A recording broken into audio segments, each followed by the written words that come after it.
steptoe.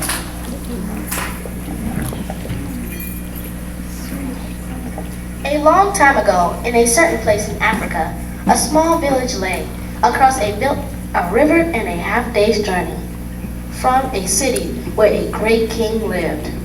A man named Mufaro lived in this village with his two daughters who were called Minyara and Nyasha. Everyone agreed that Minyara and Nyasha were very beautiful. Minyara was almost always in a bad temper. She teased her sister whenever their father's back was turned, and she had been heard to say, "Someday, Nyasha, I will be queen, and you will be a servant in my household." If that's your kind of plan, Nyasha responded, I would be pleased to serve you. But why do you say such things? You are so clever, strong, and beautiful. Why are you so unhappy? Because everyone talks about how kind you are and they praise everything you do. I'm sorry, I'm certain that Father loves you best, but when I'm queen, everyone will know that your silly kindness is only me. Nyasha was sad Minyara felt this way, but she ignored her sister's words and went about her chores. Nyasha kept a small plot of land on which she grew millet, sunflowers, yams, and vegetables. She always sang as she worked, and some said it was her singing that made her crops more bountiful than anyone else's. One day, Nyasha noticed a small garden snake resting beneath a yam vine. Good day, little Yoga. She called to him.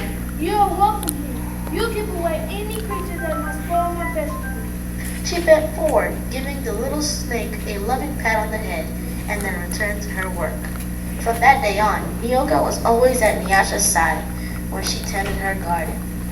It was said that she sang all the more sweetly when he was there. La la la la la la la la. Mufaro knew nothing of how Minyara treated Nyasha. Nyasha was too considerate of her father's feelings to complain, and Minyara was always careful to behave herself when Mufaro was around. Early one morning, a messenger from the city arrived. The great king wanted a wife. The most worthy and beautiful daughters in the land are invited up here before the king, and he will choose one to become queen. The messenger proclaimed. Mufaro called Minyara and Nyasha to him. Daughters, it will be a great honor to have one in you chosen. He said, Prepare yourself to return to the city. I'm about to get all our friends to make it. We'll leave tomorrow to sunrise. But my father, it would be painful for either of us to leave, even to be wife to the king. I know Nyasha would agree to that if she was part of me. I'm strong. Submit to success. I let poor Nyasha be happy. Mufaro beamed with pride. Only a king can choose between two most worthy and most beautiful. No, Mio, both of you must go. That night, when everyone was asleep, Mufaro Minyara stole quietly out of the village. She had never been in the forest at night before, and she was frightened. But her greed to become the first to appear before the king drove her on. In her hurry, she almost stumbled over a boy who suddenly appeared standing in the path. Please, Said the boy. give me something to eat. I have only brought enough for myself. But please, can I get something to eat? Out of my way, boy. Tomorrow I will become your queen. How dare you stand in my path? After traveling for what seemed to be a great distance, Minyara came to a small clearing. There, silhouetted against the moonlight, was an old woman seated on a large stone. The old woman spoke. I will give you some advice.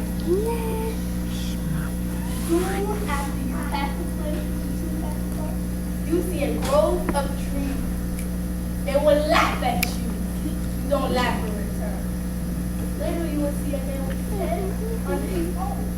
You will be laughing. How do you know my name? How dare you advise your future queen? Stand aside, you ugly old woman. Minyara scolded and then rushed on her way without looking back. Just as the old woman had foretold, Minyara came to a small grove of trees, and they indeed seemed to be laughing at her. Ha ha ha ha! I laugh at you, trees. I must be calm. I must be calm. Minyara thought. It was not yet dawn when Minyara had heard the sound of rushing water. The river must be up ahead, she said. The river is just ahead. The great city is just on the other side. But there, on the rise, she saw a man with his head tucked under his arm. Minyara ran past him without speaking.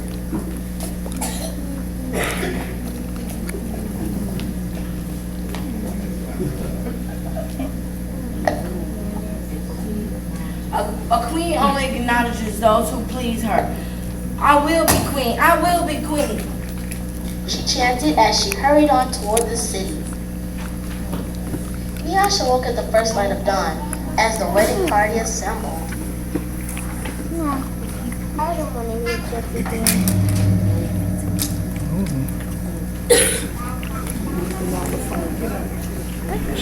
Yes, Kyra. You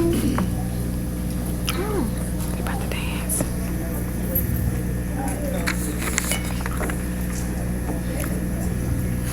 I can't wait now. I mean, got to find out.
As she put on her finest garments, she thought of how her life might be changed forever beyond this day.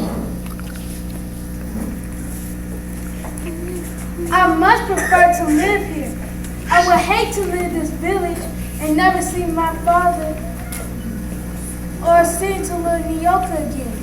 Her thoughts were interrupted by loud shouts and a commotion from the wedding party assembled outside. Minyara was missing. Everyone bustled about, searching and calling for her. When they found her footprints that led to the city, they decided to go on as planned. As the wedding party moved through the forest, brightly plumaged birds darted about in the cool green shadows beneath the trees. Though anxious about her sister, Nyasha was soon filled with excitement about all there was to see. They were deep in the forest when she saw the small boy standing in the side of the path. Oh, you must be hungry. She said, and handed him a yam she had brought for her lunch. The boy smiled and disappeared as quietly as he had come. Later, As they were approaching the place where the two paths crossed, the old woman appeared and slightly pointed the way to the city. Nyasha thanked her and gave her a small pouch filled with sunflower seeds. The sun was indeed high in the sky when the party came to the grove of towering trees. The utmost branches seemed to bow down to Nyasha as she passed beneath them. At last, someone announced that they were near their destination. There's the city, I see it. Nyasha ran ahead and topped the rise before the others could catch up with her. Oh, my father! A great spirit must stand guard here. Just look at what lies before us. I never in all my life dreamed there could be anything so beautiful. Arm in arm, Nyasha and her father descended the hill, crossed the river, and approached the city gate. Just as they entered through the great doors, the air was rented by piercing cries, and Minyara ran wildly out of the chamber as the center of the enclosure. When she saw Nyasha, she fell upon her sobbing.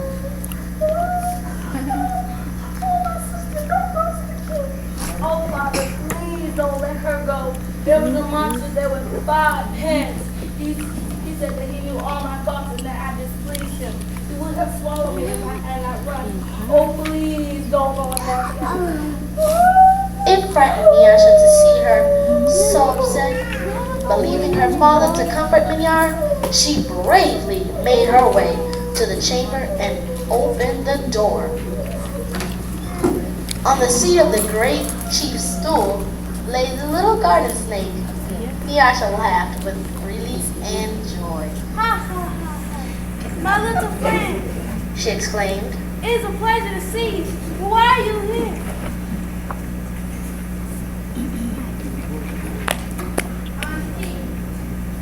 Nyoka replied, and there before Nyasha's eyes, the garden snake changed shape.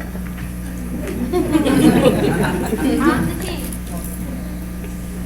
I'm also the happy boy with whom you shared the yam before, and the old woman with whom you gave me the sunflower seeds. But you know me best as Miyoko. By being all of these, I know you to be the most worthy and most beautiful daughter in all the land. It would make me most happy if you were to be my wife. And so it was that, a long time ago, Nyasha agreed to be married. The king's mother and sisters took Nyasha to their house, and the wedding preparations began.